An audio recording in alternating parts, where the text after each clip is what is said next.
coule, ça sointe, ça s'inonde dans la maison familiale. Les tapisseries à fleurs se décollent. L'humidité dessine des dentelles de moisissure qui s'agrandissent sur le plafond, ça fait des mois, et dans les angles aussi. Rien n'est étanche ici. La première chose à vérifier quand tu achètes une caravane, c'est l'humidité. S'il y a des taches au plafond, c'est mort.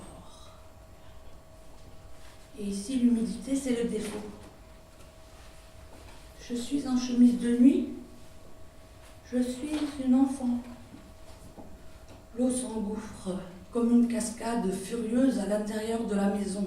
Ça monte jusqu'à mes chevilles, puis jusqu'à mes genoux. Ça monte à toute vitesse. C'est la grande inondation comme en juin 2016. Mais là, c'est juste dans la maison. Les murs s'effritent, puis s'effondrent sous la pression. La porte d'entrée finit par céder, elle aussi. Les adultes résistent au courant. Mais nous, les deux petites filles, la force de l'eau qui jaillit d'un coup vers l'extérieur nous emporte avec elle. Je surnage le mieux possible dans le creux d'une vague, puis me retrouve, le corps étendu, la tête contre le bitume.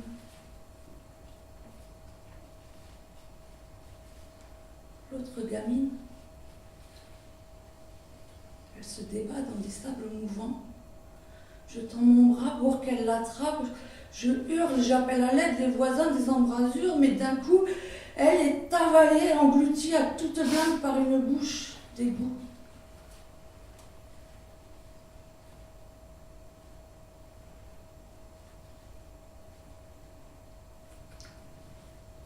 Je me regarde d'en haut. Je suis une enfant debout, spectatrice impuissante, navrée et trop petite pour la sauver.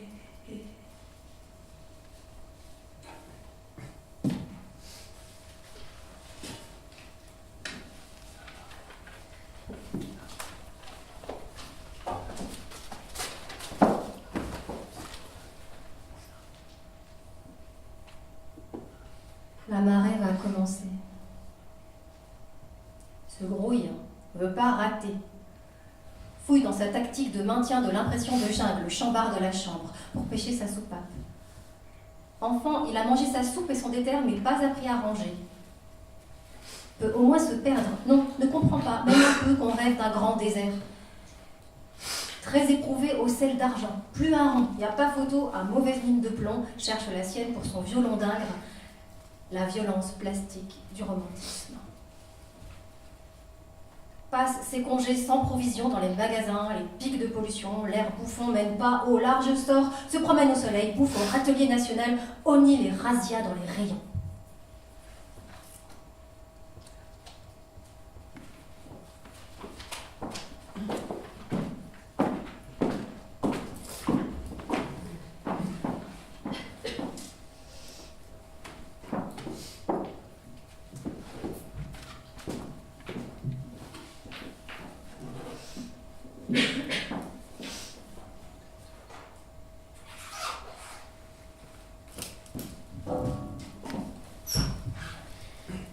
J'ai peur. Je fais quoi ici? Bizarre. Je n'aime pas cette jungle. Je n'aime pas sa couleur. Je n'aime pas son atmosphère. Je n'aime pas son odeur. Odeur de ce café que je renifle vient me chatouiller les narines, déjà réveillée. Je dois me réveiller pour boire ce foutu café dans ce maudit objet qui me tombe. Cela me réveille, 100 fois déjà réveillé, puisque 100 fois réveillé debout dans les bois. J'ai peur, comme une personne debout sur 4 pattes, ou plutôt l'inverse. Un animal sur 2 pieds, debout. Se pourrait-ce que je sois garçon en rose, robe de fille rose ou fille en bleu, costume garçon bleu? Non, rien qu'une déclarée de fille. Tu crois, puisque je te le dis. C'est fou. Que c'est fou. On sonne à ma porte. Pourquoi qu'il entre, on pénètre dans les bois, sans autorisation aucune. Je n'ai pas envie de recevoir. Je ne bouge pas, fatiguée. J'ai mal, en douleur allongée, dans un blanc qui me recouvre, qui me fait du chaud. Je pleure. J'ai peur, j'étouffe. À ne pas pouvoir raccorder le fil de ma pensée, qui fuit. Mon esprit s'effiloche. Le mot s'évanouit. La parole se bloque. Mourir. C'est comme ça, mourir, hein? J'ai peur. Lucide Alzheimer. Ou pire encore, grand Dieu. Moi qui ai été une icône il y a peu, je faisais rêver. Maintenant, je rêve de cauchemars, de réalité. Je me souviens qu'on a voulu m'enfermer à double tour dans ma tour. Je me suis enfuie loin, très loin dans le bois. Futée, ingénieuse, de temps à autre, je reviens dans ma chambre, sans qu'ils s'en aperçoivent. Je ris. Est-ce bien ce mot? Je te dis que tu n'es pas une fille, juste un garçon. Égaré. Ne t'inquiète pas de la sorte. J'ai peur. Ça me revient. J'ai deux têtes. Normalement, c'est comme ça, j'en ai deux. Aussi mort-vivant ou vivant-morte de même. Je l'aurais su si mort attrapait le corps. Où sont mes fidèles amis? Ils se cachent de moi? Je suis dans la forêt. Il faudra qu'ils viennent. Ils m'irritent, bruit trop fort. Je cherche la sortie qui me retient de plus en plus fort. Je hurle, sans expulsion. J'ai peur. Un étranger rentre dans la pièce. Vite, éteins la lumière, car le feu prendra dans la forêt. Transportons notre chambre, là. Carrément personne à voir, vue de personne. Les yeux du mur me fixent dans mon intérieur. Mon bébé ne miaule plus.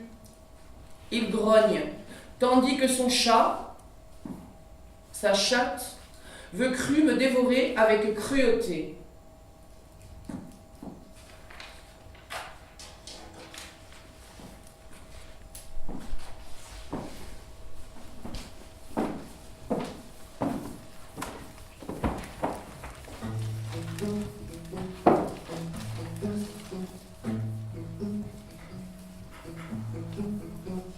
J'ai peur des bêtes, de toutes les bêtes, des chiens quand ils arrivent trop vite, des pigeons noirs qui ne doivent pas être des pigeons, des chats qui s'éclipsent, furtifs derrière leur nuit.